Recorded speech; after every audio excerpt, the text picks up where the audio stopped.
Hey guys, Kyle, the Death Knight of Anime here, bringing you my review for Eden Zero, Chapter 106. Okay, so to start, the chapter begins with another bit of narration from Xiao Mei, and it's only now I've realized that her appearances serve as kind of a lead into the. Every time she appears, her appearance is always marked the next as like a lead into the next major phase of the story. I mean, it's definitely something I already had like realized after the Mildian arc, but it's only now I'm kind of realizing just how much of a creatively unique choice this is for Mashima in order to get the narration across, or at the very least, it's a different angle to to be told the story from an actual character's perspective, and it's again it's made that extra little bit more interesting just by knowing she's a fortune teller. Like you can, it's one of those things where you really kind of like how we're seeing it from her perspective almost. Um, so one thing we touch on in this chapter is more of the mystique surrounding the lost memories of the Starshines. But to add to that, we learn that even the data logs of their previous trip here were also erased. And I do find it a little convenient that Hermit has the ability to restore them, but at the same time, the idea that it's going to take some time to do so, and the fact that only part of the log can be restored, is a nice way to keep the mystery going while at the same time still giving us another like huge piece of the puzzle. And that's not including what we're more than likely going to discover from whatever our heroes are going to encounter on Red Cave. Which, on that note, the fact that Red Cave was a fire planet got me really excited because whenever an elemental twist is introduced into a story, I always kind of wonder how this is going to affect the dynamics of combat for our heroes and just our heroes' interaction with the environment around them in general, and how but more specifically on the combat again, how this change in environment is going to affect them and how they'll be able to fight under such high pressure terrain, high pressure high pressure terrain like that.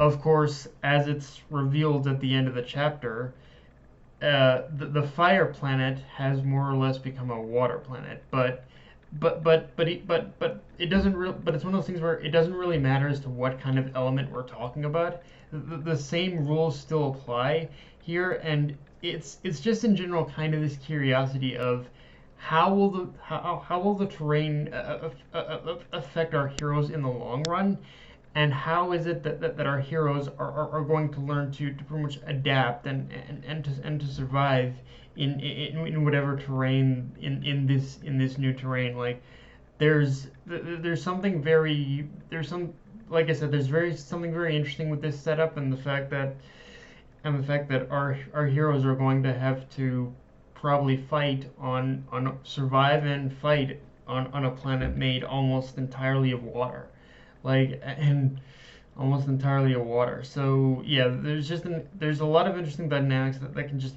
be explored with this kind of concept right now, and I'm here for it.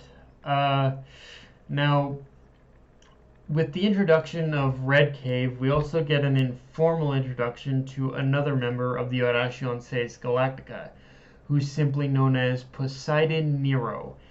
And the way his power and influence in the Aoi cosmos is described, it almost sounds like Mashima is setting this guy up as like the first member of the group to be of like royalty. Like I'm genuinely kind of almost thinking that whoever that Poseidon Nero could be like an actual king or a ruler of some kind. Like this, like it would be really, it's one of those things where it would really be interesting to in order to explore just the idea of someone who was royalty or ex royalty and ended up becoming like a member of the Oración Seis Galactica. It's so yeah. Right now that's kind of my thought process on it. Or what we could also be, or the explanation that was provided could also mean that Mashima was just saying that Nero has accumulated so much power, wealth, and influence that he's on the same level, as as a king or as a monarch or a president. It's kind of on that.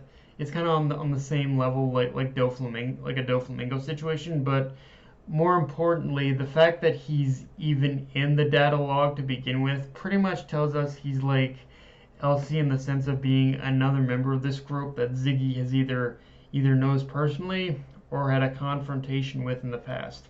Personally, I'm going with the latter right now because unless Mashima decides to flip the script on us, just Nero's silhouette in itself pretty much tells me that Nero is the farthest thing from basically being an ally, to basically to Ziggy or and by extension Shiki.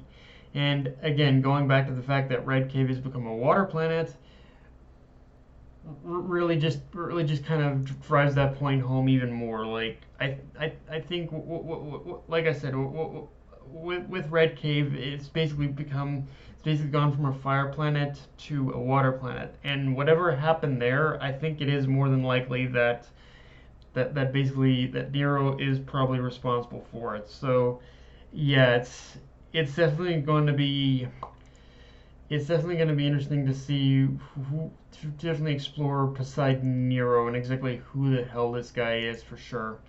Um, and just in general, we've definitely enforced that Nero's power is not something that you want to fuck with. Like the fact that if Nero was in fact the one responsible for basically turning the entire planet from fire to water, from a fire planet to a water planet, that basically just shows in itself that Nero's power is nothing you want to fuck with. Like you don't want to fuck with this man's power. Like he's definitely we're definitely at a point of escalation right now where the more we encounter these Irration States Galactica, the more powerful I think they're going to become. And just in this one, just for seeing what happened to Red Cave alone shows that, yeah, Nero is going to be even a bigger threat than Dragon Joe's, but hopefully this time our heroes are a little more prepared.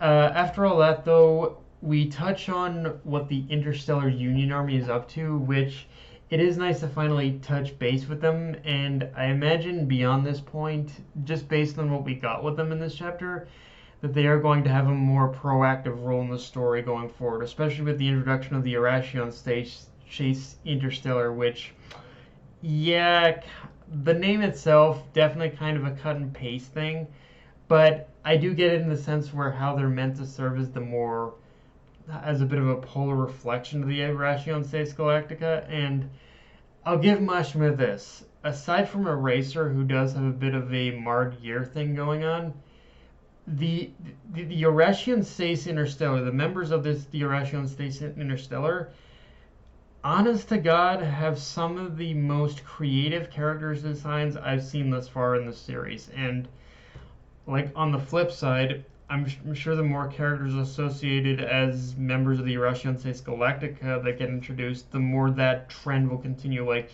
if getting introduced to the Irration States Interstellar is anything to go off of, I think.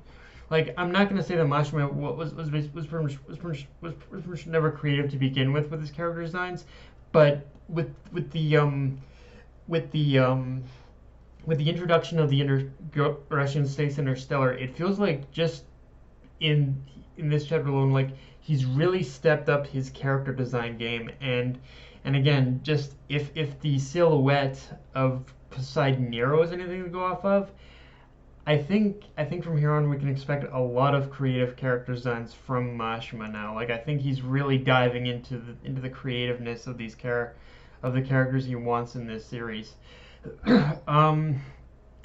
Now, with that being said,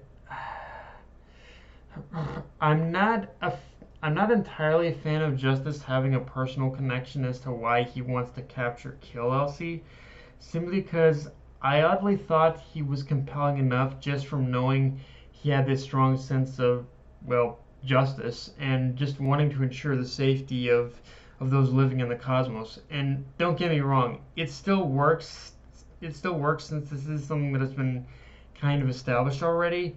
And I am curious where Mashima plans to take this, but it also weirdly feels unnecessary. And to me, the only way I can see this working for me personally is if Mashima plays up the personal vendetta aspect in a way where whatever else he did, who and who she more than likely killed. Like I think there's a heavy, I think just based off Justice's words, I think it's very clear that Elsie definitely killed someone he cared about. But whatever else he did or whoever she more than likely killed, I need this to be played up in a way that emphasizes the importance of the act. None of this, like, even if it's a misunderstanding, I don't want any of this BS where Justice is told like the truth of the situation and he ends up like forgiving Elsie. Like, no, I really don't want that to be the case. I want this to be like a situation where the act itself is still of importance to Justice. So yeah, that's kind of my thought process on it right now. And yeah, obviously the other thing to talk about is that Justice has overdrive power as well, which I'm fine with. But I'm fine with Justice having ether like overdrive power. But I think from this point on, Mashima needs to be very selective going forward of who specifically can have this particular ether power. Like, I think I'm fine with the I'm fine weirdly with with the Russian states Interstellar having this power as well as the Russian states Galactica and Shiki, but I think they need to keep it strictly within these kind of villain groups, I think, or antagonistic groups. But and Shiki, if too many people end up having this power, it's gonna feel oversaturated. That's definitely where we're gonna encounter problems. But yeah, guys, that's all I got for this review. If you enjoyed the video, like, comment, subscribe. Follow me on Twitter, Facebook, and Crunchyroll. Death Knight of Anime, signing off. Later, guys.